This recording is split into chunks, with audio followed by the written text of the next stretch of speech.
Hello viewers, आप सभी को सैपटेक यूट्यूब चैनल पे स्वागत करता हूं। आज आप लोग जो वीडियो देखेंगे वो है कैसे एनेक्स्चर 11 यानी कि फॉर्म 17C या part 1 account of votes recorded जो फॉर्म है वो फॉर्म फिलअप करेंगे। तो चलिए देख लेते हैं, लेकिन उससे पहले आप लोग को एक बात याद दिला दें, अगर आपने अभी तक इस चैनल को सब्सक्राइब नहीं किए हुए हैं तो सब्सक्राइब बटन पर क्लिक करके इस चैनल को सब्सक्राइब कीजिए और इसके बाद जो बेल आइकन आएगा, बेल आइकन को क्लिक कीजिए ताकि इस चैनल पे अपलोड किया नए वीडियोस की नोटिफिकेशन आप लोगों को मिलते रहे। तो चलिए शुरू करते हैं। सबसे पहले जो फॉर्म होगा, इस फॉर्म पे जो डिस्टिंग्विश मार्क होता है वो डिस्टिंग्विश मार्क डाल दे। तो चलिए हम लोग डिस्टिंग्विश मार्क डाल देते हैं।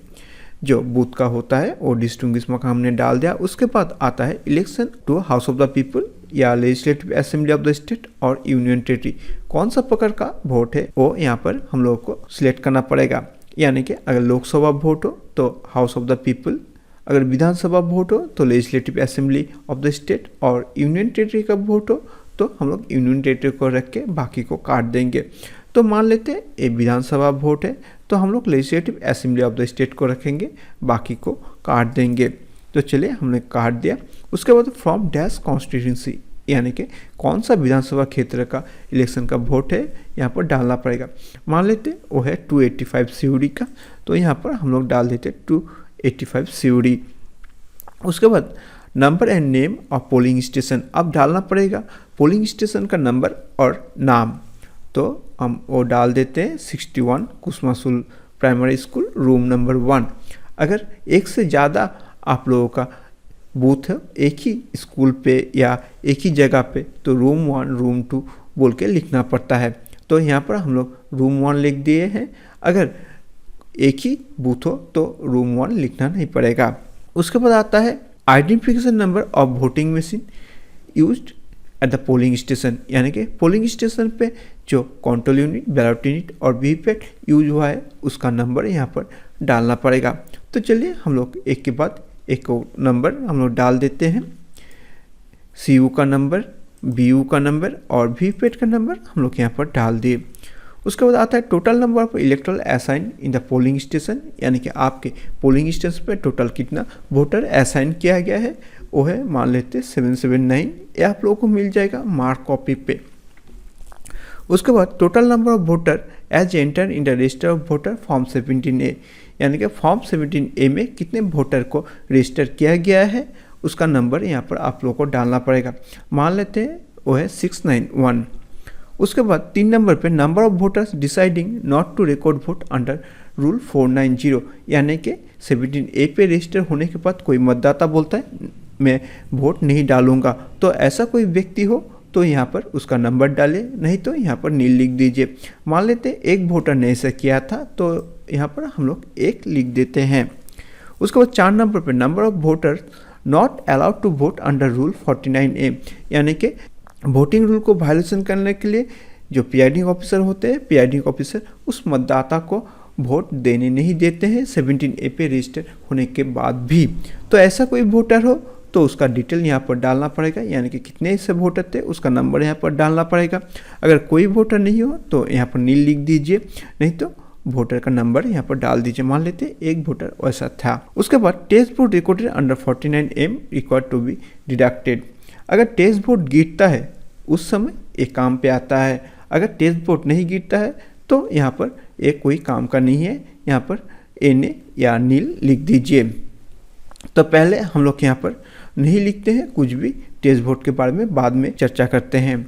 तो सबसे पहले तो यहाँ पर हम लोग का 17A रजिस्टर पे टोटल वोटर कितना था 691, और एक वोटर ने खुद के मर्जी से वोट नहीं डाला है और एक को पीठासीन अधिकारी ने वोट देने नहीं दिया है।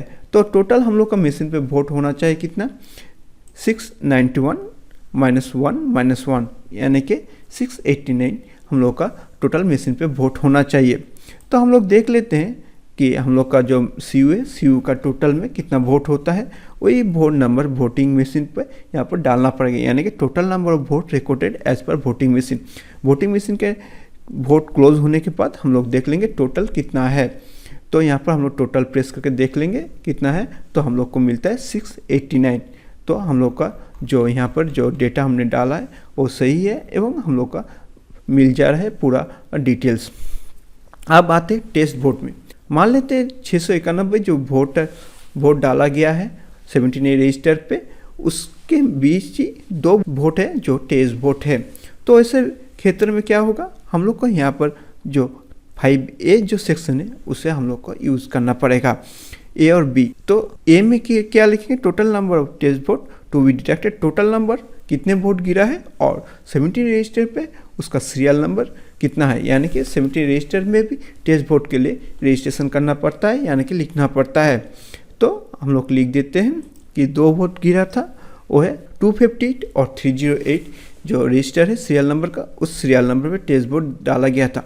अब यहाँ पर डालना पड़ेगा जो टेस्ट वोट डाला गया था वो कौन सा कैंडिडेट को डाला गया था, और कौन सा कैंडिडेट को कितने सारे टेस्ट वोट डाला गया था उसका डिटेल यहाँ पर हम लोग डालेंगे। मान लेते जो 2 कैंडिडेट थे वो है 2 नंबर कैंडिडेट और एक है ये 5 नंबर कैंडिडेट, इन दोनों को टेस्ट वोट डाला गया था, और इन सारे कैंडिडेट को हर एक को एक एक वोट करके डाला गया था, इसलिए नंबर ऑफ वोट्स यहाँ पर 1 दिखा रहा है या लिखा गया है। इसके बाद जब वोटिंग काउंट होगा, काउंट होने के समय जितने भी टेस्ट वोट उस कैंडिडेट को दिया गया था और जितने भी सारे कैंडिडेट को दिया गया था वो उनके प्राप्त टोटल वोट से घटाया जाएगा। तो यहाँ पर हम लोग टेस्ट वोट के जो केस था, केस भी हमने डाल दिया।